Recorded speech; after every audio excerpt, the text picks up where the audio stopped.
Di dalam hadis Nabi Muhammad sallallahu alaihi wasallam beliau bersabda, "Laula syuyukhun ruk'a wa atfalun rudza wa hayawanun rutta la sallallahu alaikumul adzaba min indih au kama qala." Kalau bukan oleh kerana ada orang-orang tua yang beribadah, kalau bukan oleh kerana adanya bayi-bayi yang tak berdosa sedang menyusu, kalau bukan oleh kerana binatang-binatang yang digembalakan, maka Allah akan menurunkan kepada kamu azab, yakni karena perbuatan manusia banyak melakukan kemungkaran yang layak diturunkan azab kepada mereka, tapi yang menghalang turunnya azab karena adanya orang yang sedang beribadah, adanya bayi yang tak berdosa, dan adanya binatang yang sedang digembalakan. Yakni masih menjadi sebab tertolaknya turunnya bala karena 3 sebab yang saya sebutkan tadi. Idzan, dalam hal ini kita melihat bahwasanya Allah Subhanahu wa taala ada ghairah, yakni marah bila bumi yang diciptakan oleh Allah dipenuhi dengan orang-orang yang derhaka kepada Allah. Walau yu'akhidullahu an-nasa bima kasabu ma taraka ala dhahriha min dabbah. Kalau bukan oleh kerana kalau Allah akan menghisab dan segera menghukum kepada perbuatan manusia di atas muka bumi, maka tidak akan ditunda turunnya azab karena banyaknya maksiat di atas muka bumi. Namun Allah tidak turunkan azab kerana ditunda, yakni karena adanya ketentuan pada Allah untuk menurunkan azab pada waktu yang ditentukan. Yakni Allah mempunyai sistem, yakni Allah Subhanahu wa taala menjanjikan akan kebaikan bila penduduk negeri berbuat baik dan akan menurunkan hukuman bila penduduk negeri melakukan maksiat. Hanya pada kebaikan yang dijanjikan oleh Allah pada penduduk negeri kalau berbuat baik itu segera akan diberi. Tapi pada azab dan murka Allah kepada penduduk negeri karena perbuatan maksiat itu tidak disegerakan turunnya azab. Tapi kalau rahmat segera diturunkan. Kalau bala ada kalanya ditunda, ada kalanya tidak disegerakan, ada kalanya tertolak turunnya bala karena ada orang-orang tertentu. Seperti hadis yang saya sebutkan sebentar tadi. Allah berfirman dalam Al-Quranul Karim, "Walau anna ahlul qura amanu wattaqau lafatahna 'alaihim barakatin minas sama'i wal ardi." Kalau penduduk negeri beriman dan bertakwa, kami segera akan turunkan keberkatan kepada negeri tersebut. Ini kalau beriman dan bertakwa. Tapi kalau penduduk negeri itu melakukan maksiat, dijanjikan oleh Allah turunnya bala dan juga musibah, akan tetapi ada yang disegerakan, ada yang ditunda, dan ada yang ditolak turunnya bala disebabkan masih adanya orang-orang yang beriman kepada Allah Subhanahu wa taala ataupun yang masih mengajak orang lain kepada kebaikan. Oleh sebab itu dalam ayat ini Allah berfirman, "Falaula kana minal quruni min qablikum ulu baqiyatin yanhauna 'anil fasadi fil ard illa qalilan mimman anjayna minhum." Andailah umat-umat yang terdahulu yang kami binasakan umat itu, kalau di tengah-tengah umat itu ada orang baik yang mengajak kebaikan, maka kami tak turunkan azab. Kalau umat yang terdahulu di tengah-tengah mereka masih ada orang mengajak kebaikan, maka kami tidak turunkan azab. Tapi karena di tengah-tengah mereka tak ada yang mengajak kebaikan, maka diturunkan azab oleh Allah Subhanahu wa taala kepada mereka. Bukankah di dalam Al-Quranul Karim ketika Allah Subhanahu wa taala menceritakan umat Nabi Lut yang diajak oleh nabinya beriman dan insaf, namun mereka enggan, tak turun azab selagi mana Nabi Lut ada di negeri tersebut. Ketika sudah sampai kepada peringkat mereka tidak mahu menerima ajakan Nabi Lut, Allah suruh Nabi Lut keluar daripada wilayah itu. Nabi Lut diperintahkan keluar sebelum subuh bersama dengan kaumnya. Apa sebabnya disuruh keluar? Karena keberadaan orang seperti Nabi Lut boleh menjadi sebab terhalangnya turunnya bala. Sementara Allah akan turunkan bala kepada penduduk negeri tersebut. Apa yang dilakukan oleh Allah? Nabi Lut suruh keluar dulu. Disuruh keluar, dah keluar, dan jangan menoleh ke belakang. Ya subhanallah, cepatnya itu bala turun. Bimujarrad dengan Nabi Lut keluar daripada wilayah itu bala menimpa sudah kepada mereka, sementara Nabi Lut masih berjalan. Kata Allah, jangan kamu berpaling. Kalau berpaling akan kena. Jadi sementara dia berjalan tuh, melepasi wilayah turunnya bala sedang turun di sana, Nabi Lut berjalan. Siapa yang atur kepada bala tuh supaya kena kepada wilayah itu sementara Nabi Lut sedang berjalan tak kena? Kalau bukan yang maha kuasa subhanahu wa ta'ala, yang maha mengatur segala-galanya, hatta bala pun juga diatur oleh Allah kepada siapa dia kena, kepada siapa dia tak kena. Dan dengan demikian kita memahami bahwasanya keberadaan orang-orang saleh, orang-orang baik boleh menjadi sebab tertolaknya turunnya bala. Dengan demikian kita perlu memperbanyak orang-orang saleh. Kita perlu memperbanyak orang-orang baik. Rumah Allah mesti imarah. Bukan untuk semata-mata kita cari pahala, tapi untuk menjadi sebab tertolaknya bala turun. Bila penduduk negeri itu sudah tidak lagi melakukan kebaikan dan ketaatan, yang kena bukan hanya orang-orang yang zalim, tapi dengan orang yang sekali dengan mereka yang tidak peka dengan keadaan kemungkaran yang merajalela, maka bala akan kena juga kepada mereka.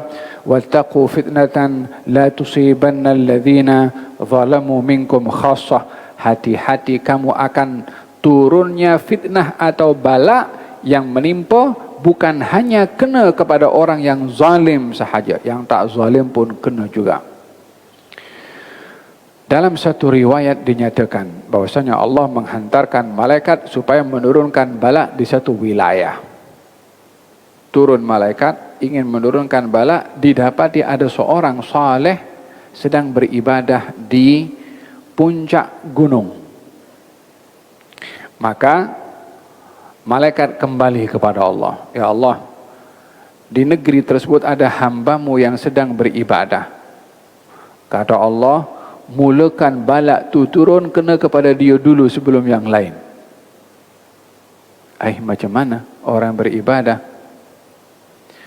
Katanya ya, sebab dia nampak kemungkaran di bawah merajalela, dia diam, dia tak tegur, dia tak cegah.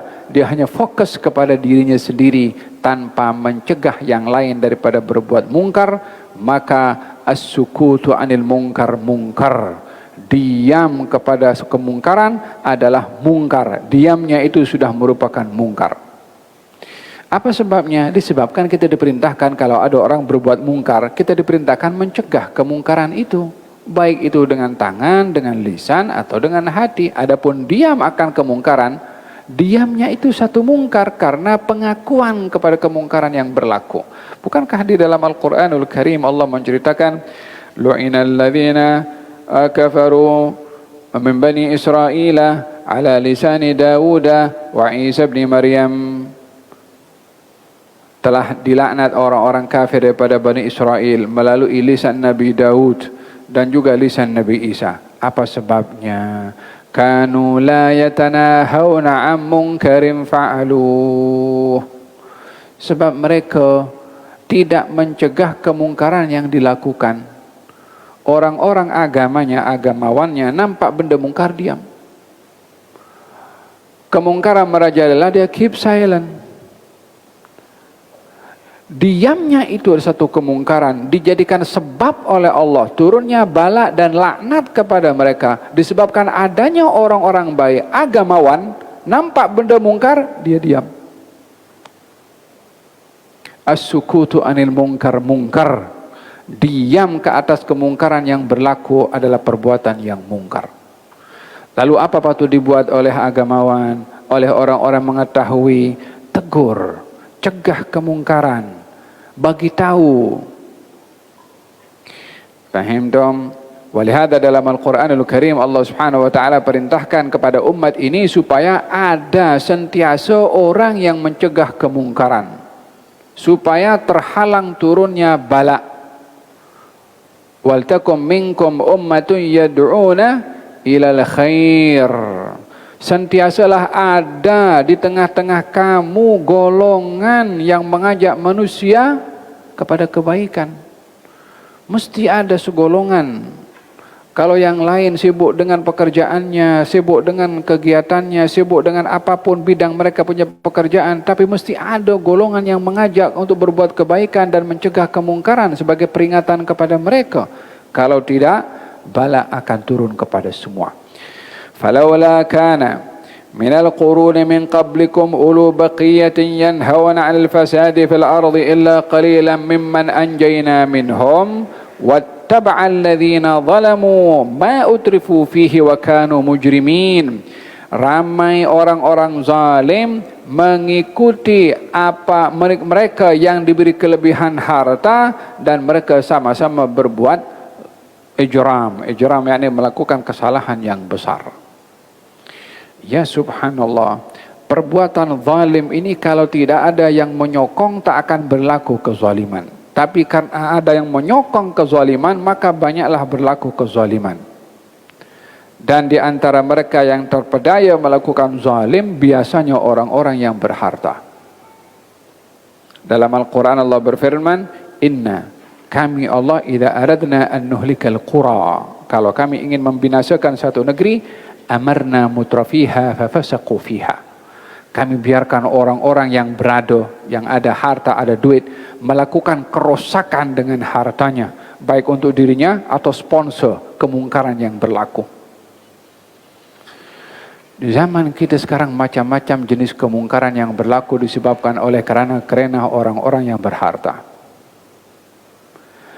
Dengan dirasuahnya pihak-pihak tertentu yang mencegah kemungkaran dirasuah supaya tak mencegah mungkar.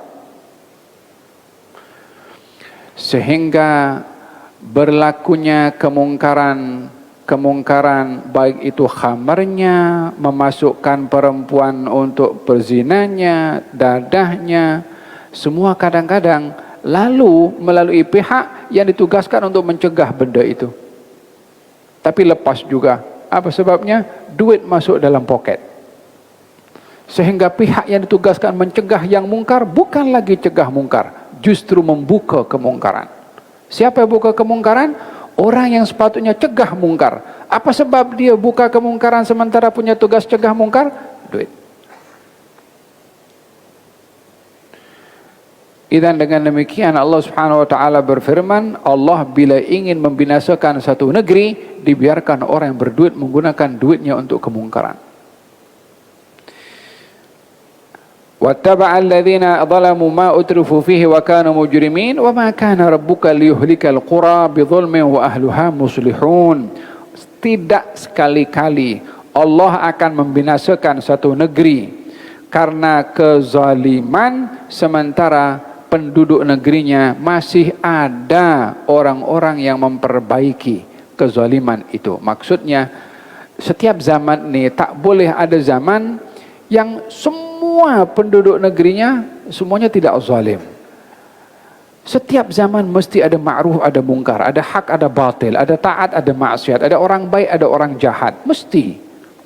Di zaman Rasulullah sallallahu alaihi wasallam mula beliau diangkat menjadi nabi sampai beliau wafat tetap ma'ruf dan mungkar ada, hak dan batil ada. Di Mekah ada Abu Jahal, ada Abu Lahab. Di Madinah ada Abdullah bin Ubay bin Salul. Sampai akhir wafatnya Nabi sallallahu alaihi wasallam kaum munafikin masih ada di Madinah. Bukankah itu zaman terbaik? Zamannya Rasulullah? Ya, zaman terbaik. Tetap kemungkaran ada. Kalau tidak ada kemungkaran, macam mana akan dilihat kebaikan? Kalau tidak dilihat adanya kemaksiatan, macam mana nak memastikan ketaatan? Setiap zaman demikian dijadikan oleh Allah supaya masing-masing memainkan peranannya. Yang tahu akan taat melazimkan diri untuk melakukan ketaatan, yang tahu perbuatan maksiat mencegah perbuatan maksiat atau berhenti atau insaf ataupun bertaubat. Demikian barulah nampak keseimbangan dalam hidup ini antara yang baik dan yang mungkar. Wa ma kana rabbuka liyuhlikal qura bidzulmin wa ahluha muslihun. Tidaklah sekali-kali Allah akan membinasakan satu negeri dengan kezaliman, sementara penduduk negeri itu ada yang memperbaiki, mengajak orang berbuat baik. Tak cukup orang itu baik, tapi mengajak orang lain berbuat kebaikan. Muslihun, muslih itu beza dengan saleh. Kalau saleh untuk dirinya, rajulun salihun, seorang yang baik. Tapi rajulun muslihun, orang yang memperbaiki dirinya dan orang lain, itu muslih namanya. Dalam ayat ini Allah berfirman, Allah tidak akan membinasakan satu negeri kalau ada di negeri itu orang-orang yang memperbaiki dirinya dan memperbaiki orang lain.